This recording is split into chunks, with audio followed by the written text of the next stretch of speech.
الرجيم وما علمناه الشعر وما ينبغي له إن هو إلا ذكر وقرآن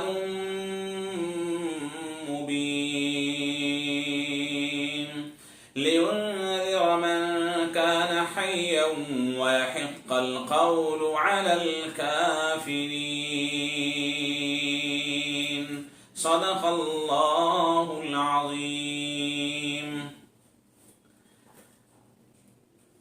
محترم حضرات، قرآن پاک کی یہ آیت شعر و شاعری سے متعلق ہے، جس میں یہ بیان کیا گیا ہے کہ آقا صلی اللہ علیہ وسلم کو ہم نے شعر و شاعری نہیں سکھلائی، نہ یہ آپ کی شایع نشان ہے، یہ تو ایک نصیحت ہے اور کھلا ہوا قرآن ہے۔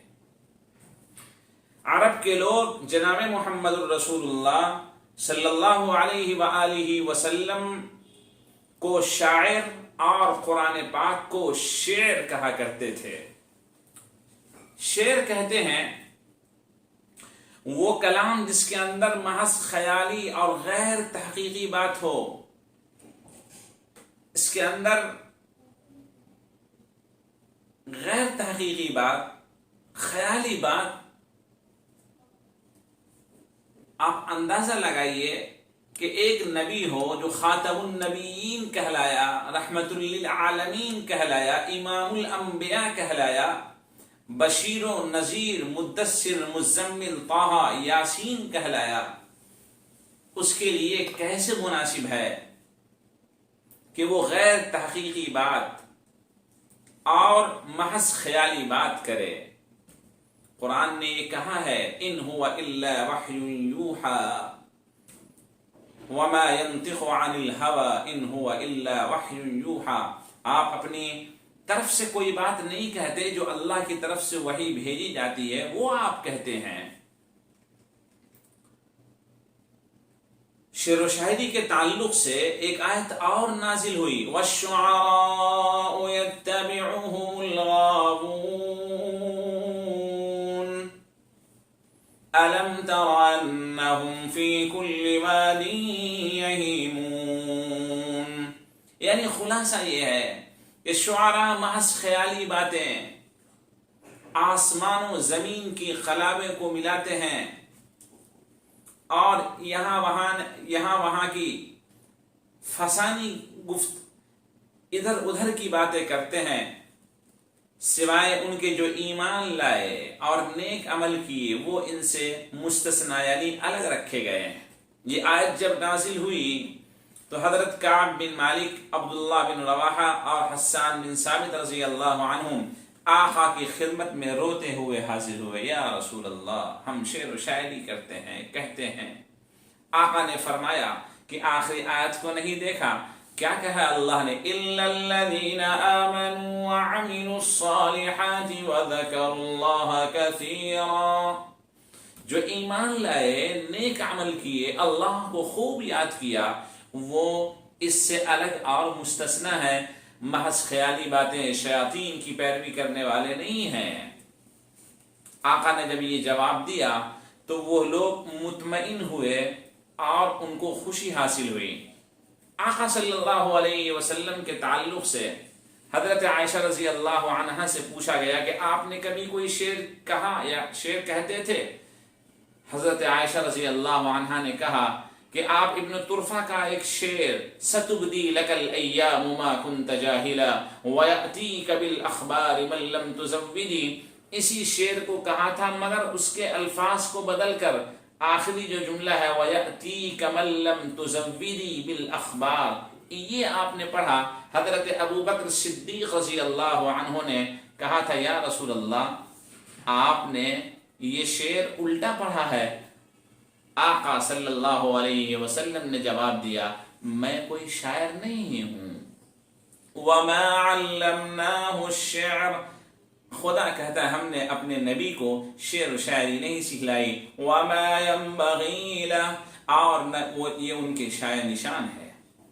اس زمانے میں جو شعر و شاعری کہتے تھے لوگ، کرتے تھے کفار و مشرکین اور محض خیالات کی دنیا میں کھوئے ہوئے شعراء، اس کے بارے میں یہ لکھا ہے کہ وہ گمراہ لوگ ہوتے تھے، سرکش شیاطین، نافرمان جن ان کی اتباع کرتے تھے اور پیروی کرتے تھے۔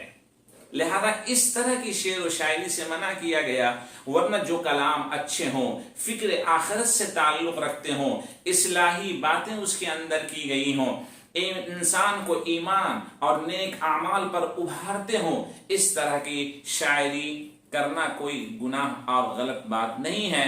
حضور پاک صلی اللہ علیہ وسلم کہ 4 شعراء خاص تھے جو آپ کی طرف سے اور اسلام کی طرف سے دشمنوں کا مقابلہ شعر و شاعری کر کے کرتے تھے۔ حضرت حسان بن ثابت رضی اللہ عنہ کے لیے خاص طور پر اسٹیج لگایا جاتا تھا۔ حضرت ابو بکر و عمر، عثمان و علی رضی اللہ عنہم و دیگر صحابہ رضی اللہ عنہم شعر و شاعری کا ملکہ اور ذوق رکھتے تھے، سنتے تھے، سناتے تھے، محفلیں لگاتے تھے، شعراء کو داد دہش سے نوازتے تھے۔ حضرت عائشہ رضی اللہ عنہا جہاں ایک مدبرہ، معلمہ، حکیمہ تھیں، وہیں ایک بہترین شاعرہ بھی تھیں۔ یہ تو قرآن کھلا ہوا ہے اور نصیحت ہے تاکہ وہ ڈرائیں جو زندہ ہوں اور کافروں پہ یہ بات ثابت ہو جائے۔ أَوَلَمْ يَرَوْا أَنَّا خَلَقْنَا لَهُم مِّمَّا عَمِلَتْ أَيْدِينَا أَنْعَامًا فَهُمْ لَهَا مَالِكُونَ۔ کیا ان لوگوں نے یہ نہیں دیکھا کہ ہم نے اپنے ہاتھ سے ان کے لیے ایسے چوپائے پیدا کیے جس کے وہ مالک بن بیٹھے ہیں؟ وَذَلَّلْنَاهَا لَهُمْ فَمِنْهَا رَكُوبُهُمْ وَمِنْهَا يَأْكُلُونَ، اور ہم نے ان کے تابع کر دیا ایسے جانوروں کو جس پر یہ سواری کرتے ہیں، اونٹ ہیں اور دیگر جانور ہیں، اور اس کے گوشت کو ضرورت کے وقت وہ کھاتے بھی ہیں۔ وَلَهُمْ فِيهَا مَنَافِعُ وَمَشَارِبُ أَفَلَا يَشْكُرُونَ، اور ان کے لیے بے شمار ان کے اندر منافع ہیں اور پینے کی چیزیں ہیں، کیا یہ لوگ شکر ادا نہیں کریں گے؟ لیکن بجائے یہ کہ خدا کا یہ شکر ادا کرتے، خدا کے سامنے اپنی پیشانی کو جھکاتے، اس کو رب مانتے، اس کو ایک اللہ مانتے، ان لوگوں کا حال یہ تھا وَاتَّخَذُوا مِن دُونِ اللَّهِ آلِهَةً لَعَلَّهُمْ يُنصَرُونَ، خدا کو چھوڑ کر دوسرے معبودوں کو انہوں نے اپنا خدا بنا لیا تھا کہ شاید ان کی مدد ہو، لیکن نتیجہ یہ تھا لا يستطيعون نصرهم، وہ ان کی مدد نہیں کر سکتے، وهم لهم جند محضرون، بلکہ حال یہ ہے کہ وہ خود ان کے خلاف قیامت میں گواہی دیں گے۔ لہذا انسان کو یہ آگاہ ہو جانا چاہیے کہ جس کی وہ عبادت کر رہا ہے وہ کل اس کے خلاف گواہی دے گا، ان کی عبادت چھوڑ دیں۔ دوسری تفسیر یہ لکھی ہے کہ جس کی یہ عبادت کرتے ہیں، جس سے یہ امید رکھتے ہیں کہ یہ ان کی مدد کریں گے، خود وہ اس لائق ہیں کہ ان کی خدمت کی جائے، یہ خود ان کے خدام بنے ہیں، ان کے آرام کا، دیکھ بھال کی ذمہ داری ان کے اوپر ہو گئی ہے، الٹا یہ کہ وہ ان کی خدمت کرتے ہیں۔ لہذا ابھی بھی آنکھ کھول لینی چاہیے۔ فَلَا يَحْزُنكَ قَوْلُهُمْ إِنَّا نَعْلَمُ مَا يُسِرُّونَ وَمَا يُعْلِنُونَ، لہذا کفار و مشرکین کی یہ باتیں کہ آپ شاعر ہیں، آپ محض خیالی گفتگو کرتے ہیں، یا طرح طرح کی جو باتیں کر رہے ہیں، ان کی باتوں سے آپ چین بجمی نہ ہوں، اپنے دل کو بوجھل نہ کریں، تکلیف میں محسوس نہ کریں۔ اِنَّا نَعْلَمُ مَا يُسِرُّونَ وَمَا يُعْلِنُونَ، جس کو وہ ظاہر کرتے ہیں، جس کو وہ چھپاتے ہیں، ہم اس کو جانتے ہیں، بلکہ جس کو وہ ظاہر نہیں کرتے وَمَا تُخْفِي صُدُورُهُمْ أَكْبَرُ، جس کو وہ پوشیدہ رکھیں وہ بہت ہی زیادہ خطرناک ہے، ہم اس سے بھی واقف ہیں، اور آپ کی حفاظت کریں گے، آپ کے ماننے والوں کی حفاظت کریں گے، اور آپ پر بھیجے ہوئے کتاب قرآن کو ہم غالب کر کے رکھیں گے۔ أَوَلَمْ يَرَ الْإِنسَانُ أَنَّا خَلَقْنَاهُ مِن نُّطْفَةٍ فَإِذَا هُوَ خَصِيمٌ مُّبِينٌ، کیا انسان نے نہیں دیکھا کہ ہم نے ان کو پیدا کیا ایک پانی سے، نطفے سے، گندے پانی سے، فَإِذَا هُوَ خَصِيمٌ مُبِينٌ، پھر وہ صریح کھلا ہوا جھگڑالو بن گیا۔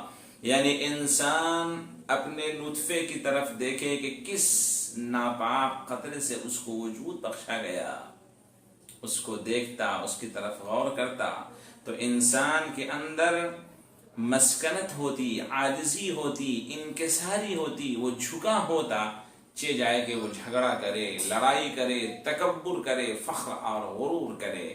کون سی چیز اس کی ہے جس پر وہ غرور اور تکبر کر رہا ہے؟ وَضَرَبَ لَنَا مَثَلًا وَنَسِيَ خَلْقَهُ قَالَ مَن يُحْيِي الْعِظَامَ وَهِيَ رَمِيمٌ۔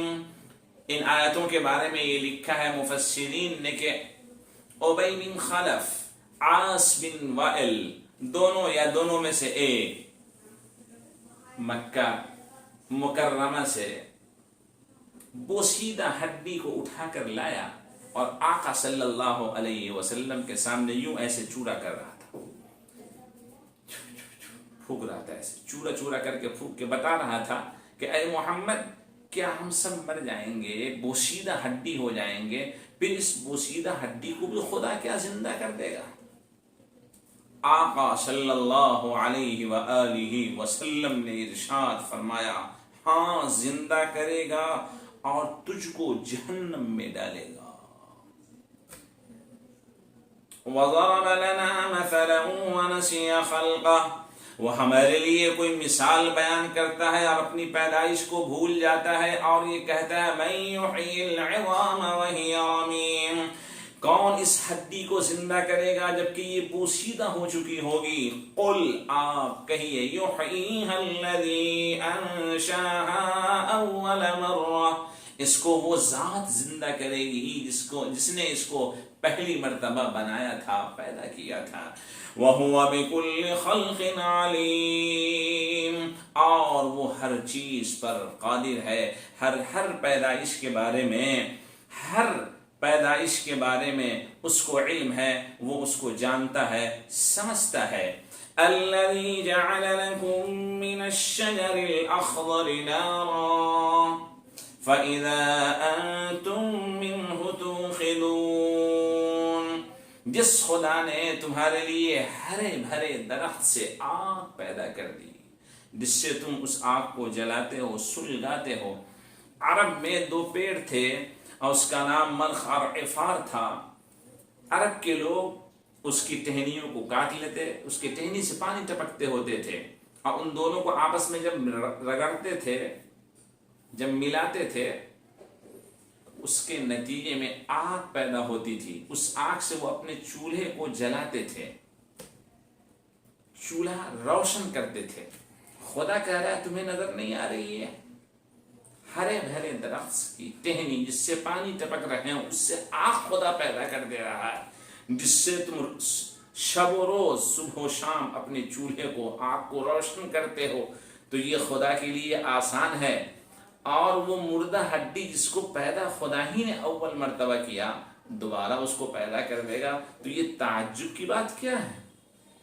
أَوَلَيْسَ الَّذِي خَلَقَ السَّمَاوَاتِ وَالْأَرْضَ بِقَادِرٍ عَلَىٰ أَن يَخْلُقَ مِثْلَهُمْ، کیا وہ جس نے آسمان و زمین کو پیدا کیا اس بات پر قادر نہیں کہ وہ اس کی طرح پیدا کر دے؟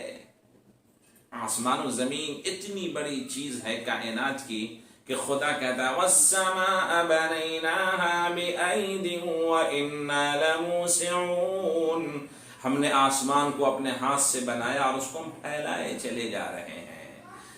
اتنی بڑی چیزوں کو خدا نے پیدا کر دی، اس کے لیے آسان، اور انسان کو پیدا کرنا کوئی مشکل ہے۔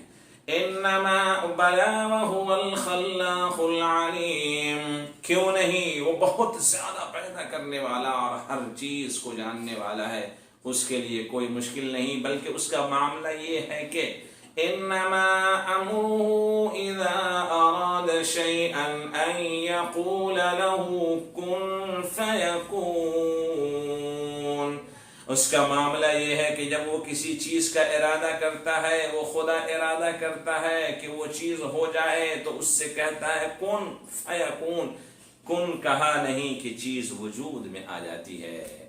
اس کا معاملہ اتنا بڑا ہے۔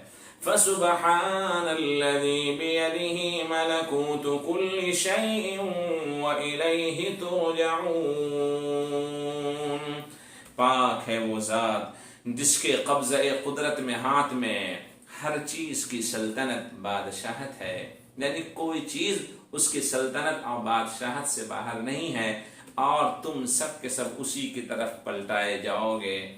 پھر اس دن کیا ہوگا، کیا جواب دو گے؟